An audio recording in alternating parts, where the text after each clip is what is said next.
What's up, guys? It's your boy Serar. Welcome back to the second episode of Fishing Planet, calling it Serar's Fishing School. So today, I'm going to simulate going to a new lake and kind of let you guys know what goes through my head as I'm trying to put the pieces together. So the first thing I do when I'm going to a new lake is do my own research at home. Because of course, I want the best knowledge that I can get before even going and looking at the lake. So the couple things that I'm going to look for, I'm going to look for what type of fish are in here. What do we got? Looks like we got some shiners as bait. Looks like we got some bluegill, some catfish, another type of shiner, pickerels, green sunfish, red ear sunfish, buffalo, and spotted bass, and some white crappie. So a pretty big variety of fish here. What's nice too is a lot of different lakes, different websites will show you what these fish are being caught on for the most part. Preferred baits, preferred lures. So then I'm going to look through, see what these guys like to eat. These all seem pretty standard for the most part. A lot of options for catching some spotted bass as well. So what I'm noticing is a lot of these fish, a lot of at least the bigger fish like these small minnows. So I think what we're going to do today, we're going to go with a 2-rod setup today. Alright.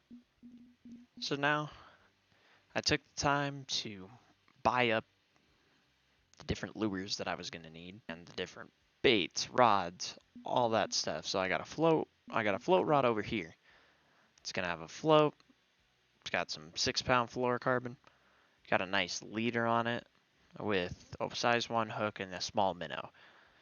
It's going to be a good one to catch a little bit of everything, They said there were bass, pike, crappie there. So a lot of different types of fish will be after those small minnows. And then while that's just sitting out on a bobber, or maybe I just mess around with that to start with, and then whenever I don't need that, then I can be running around with this spinning rod with a little spoon on it, see if I can get some bluegill or bass moving something quicker.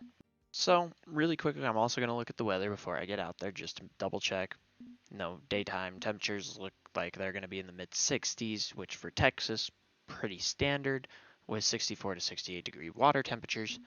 So I'm expecting these fish to be a bit shallower, probably tending towards those like lily pads, whatever type of cover is there.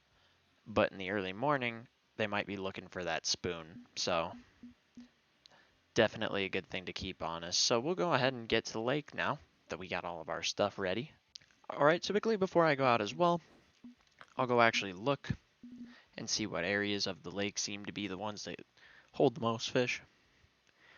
For right now though, I'll just start here. We're going to pretend like parking lot's right here. I just walk down and I'm like, oh look, it's a lake. Let's see what's here. Alright, perfect. So we got our casting spoon on. So as I'm walking to the lake right now, first thing I notice, it's pretty small.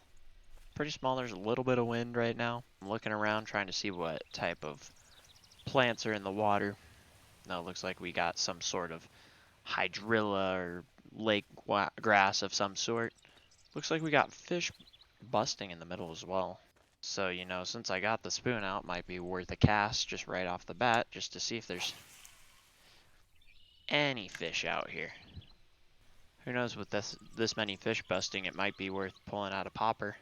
And it's another good thing to think about too is even though you're there to catch fish, you're there with an idea of how to catch them. Doesn't mean you can't change your mind right off the bat. No, I see fish busting. Crap, I'm gonna throw a popper.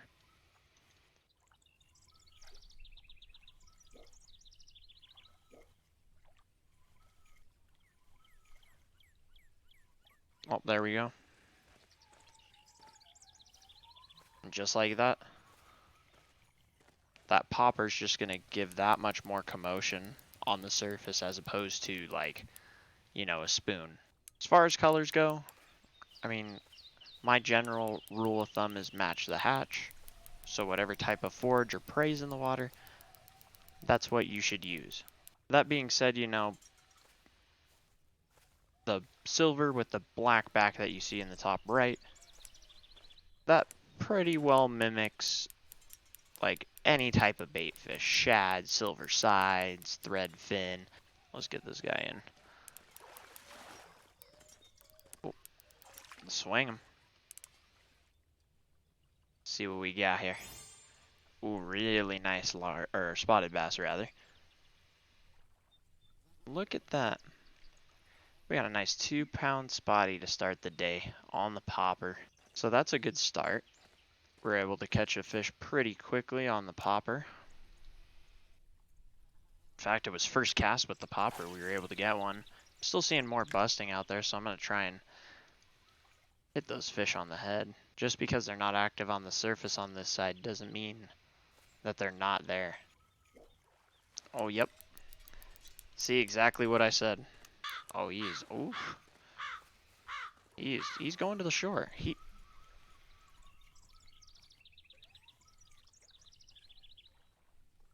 What? What was that, bro? He just skated across the shoreline. I didn't even look at the fish. I just threw it back. It was a pound and a half spotty. Nothing more on the popper. I think what I'm gonna do is with the live minnow. I think what we're gonna do with this bad boy is head over to these toolies and see if we can get them off of the toolies here. We're gonna throw it on the edge of these weeds right here. No, it's only probably about 4 to 6 feet out there, so we don't want that leader to be too long. No need for it to be that long. These fish are towards surface anyways.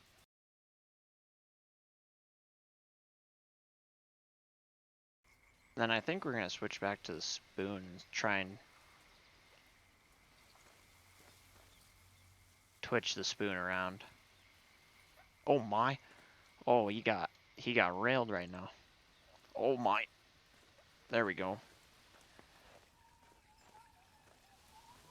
I watched my bobber go zoom. Boy, white crappie, trophy white crappie, absolute monster white crappie right there. Not bad. Good first fish right there on the minnows. And you know what? We might switch it up a bit. Again. There's no harm, in my opinion, in throwing more.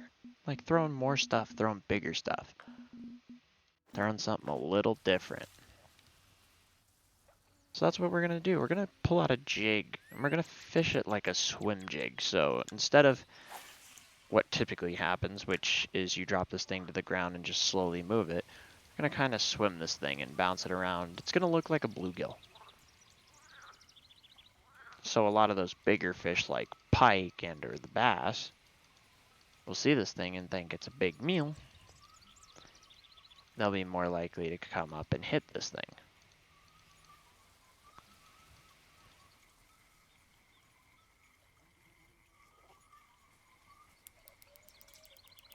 Is that a bass? Oh my god, I thought I got stuck.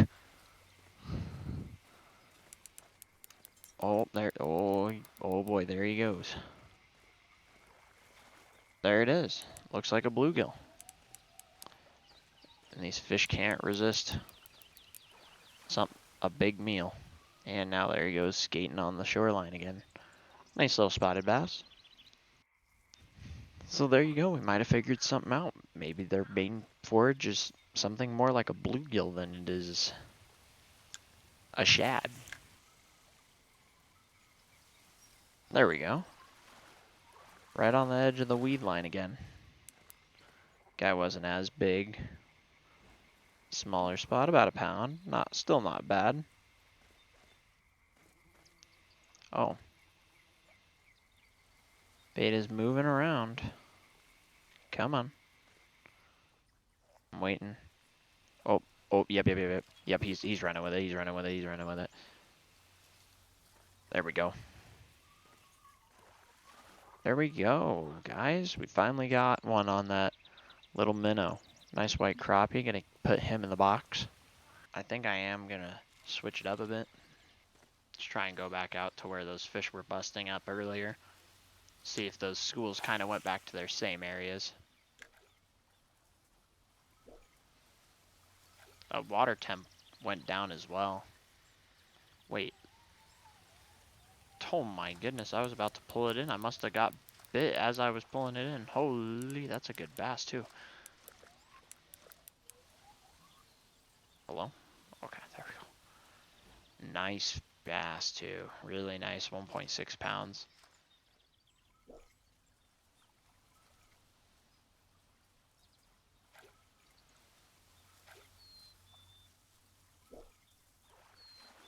Oh my goodness. Dude, every time I turn to do something, I get freaking exploded on. Oh, that's a nice bass right there too. Swing him in, perfect. Nice guy, pound. Nice little pounderooner.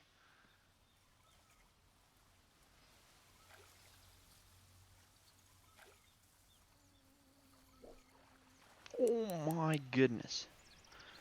Dude, my reaction time was really slow to that, but we did get another popper fish. Oh boy, it's a bass. Still got some fight in him.